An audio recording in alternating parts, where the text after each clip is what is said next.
सिरब्रुसी league 2 अन्तर्गत round 13 अन्तर्गत भएको पहिलो खेलमा नेपालले स्कटल्यान्डमाथि 1 विकेटको रोमाञ्चक जित निकाल्न सफल भएको छ। पहिले टस हारेर ब्याटिङ गरेको स्कटल्यान्डले दिएको 297 रनको विशाल लक्ष्य नेपालले अन्तिम बलमा भेटायो। नेपालका लागि यस खेललाई जितमा परिणत गर्न भ्यालेन्टाइन भाइ करण केसीले उत्कृष्ट प्रदर्शन गरे। त्यस्तै कुशल भुर्तेल र गुलसन झाको पर्फर्मेन्स पनि उत्कृष्ट थियो। तर बीचमा आएका आरिफ शेख, रोहित पौडेल, दिपेन्द्र सिंह ऐरी लगायतका ब्याट्सम्यानहरूले राम्रो रन बनाउन सकेनन्, जसले गर्दा नेपालले छिटै 5 विकेट गुमाउन पुगिसकेको थियो। एउटा यस्तो समय थियो जुन समयमा नेपालका लागि जित असम्भव नै देखिन्थ्यो। तर त्यसपछि क्रिजमा आउँछन् भ्यालेन्टाइन भाइ करण केसी। उनले 41 बलमा नट आउट 65 रनको पारी खेल्दै नेपालको इनिङलाई जितमा परिणत गराए। यो त सुरुवात मात्रै हो। नेपालका लागि बाँकीका 3 खेलहरूमा पनि जित अत्यावश्यक छ। ह्याप्पी बिगिनिङ भइसकेको छ, अब प्रतीक्षा छ ह्याप्पी इन्डिङको। यसै लिगको दोस्रो खेलमा नेपालले बुधबार नेदरल्यान्डको सामना गर्दैछ। हामीले उक्त खेलको सम्पूर्ण डिटेलसहित आजको म्याच प्रिभ्यू तयार पारेका छौँ। तपाईँहरूको सजिलोको लागि आजको म्याच प्रिभ्यूलाई हामीले 4 भागमा बाँडेर हेर्नेछौँ। पहिलो भागमा जनरल इन्फर्मेसन, दोस्रो भागमा current form and pitch condition, तेस्रो भागमा हेड टु हेड रेकर्ड र चौथो भागमा what will be the game plan for both team.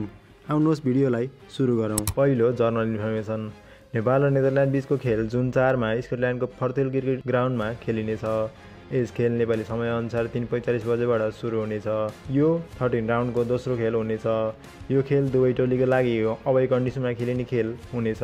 दोस्रो current form and pitch condition. नेदरल्यान्डले पछिल्लो 5 खेलहरूमध्ये 4 खेलमा जित हासिल गरेको छ। यसलाई सरसरी हेर्दा नेदरल्यान्ड राम्रो फर्ममा रहेको देखिन्छ। तर नेदरल्यान्ड आफ्नो अन्तिम खेल स्कटल्यान्डसँग भने गुमाएको थियो। तर स्कटल्यान्डलाई नेपालले पराजित गरिसकेको छ। यस अर्थमा हेर्दा नेपालका लागि भने चान्स राम्रो रहेको छ। तर नेपालले भएको अन्तिम 5 खेलमा 2 खेलमा मात्रै जित निकाल्न सकेको छ। एक खेल वर्षाका कारण अवरुद्ध हुँदा 2 खेल भने नेपालले गुमाएको थियो। तर नयाँ कोच आएपछि नेपालको फर्म भने राम्रो भएको छ। सम्पूर्ण खेलाडीहरूमा नयाँ एक्साइटमेन्ट, जोस जाँगर पनि देखिएको छ। यसले गर्दा नेपालका लागि यो खेल पनि जितको एउटा अवसरको रूपमा हुनेछ।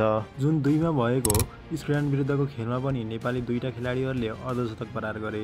यसले नेपाली खेलाडीहरूको करेन्ट फर्मलाई दर्शाउँछ। जब टिमले जित दर्ता गर्छ, सम्पूर्ण खेलाडीहरूमा नयाँ कन्फिडेन्ट आउँछ।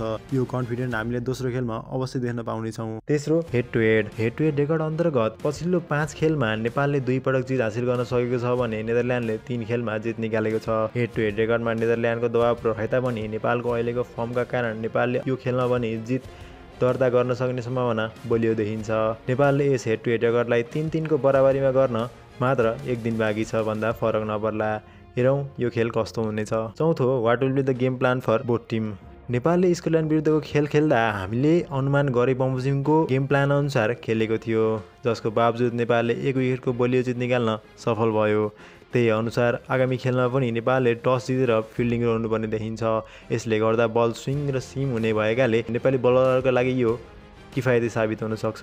जस्तै पहिलो खेलको तुलनामा रिजन ढकालको सट्टामा नन्दन यादवलाई रिप्लेस गर्न सकिन्छ, किनकि नन्दन यादवको पनि करेन्ट फर्म राम्रो रहेको छ।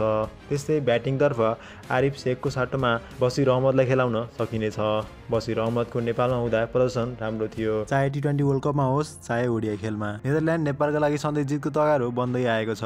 म्याक्स टिट्युट, माइकल लेभिट, स्कट एडवर्ड्स जस्ता खेलाडीहरू नेपालका लागि हानिकारक साबित हुन्छन्। उनीहरूलाई जतिसक्दो छिटो आउट गराउन सकेको खण्डमा नेपालका लागि जित थप सहज हुनेछ।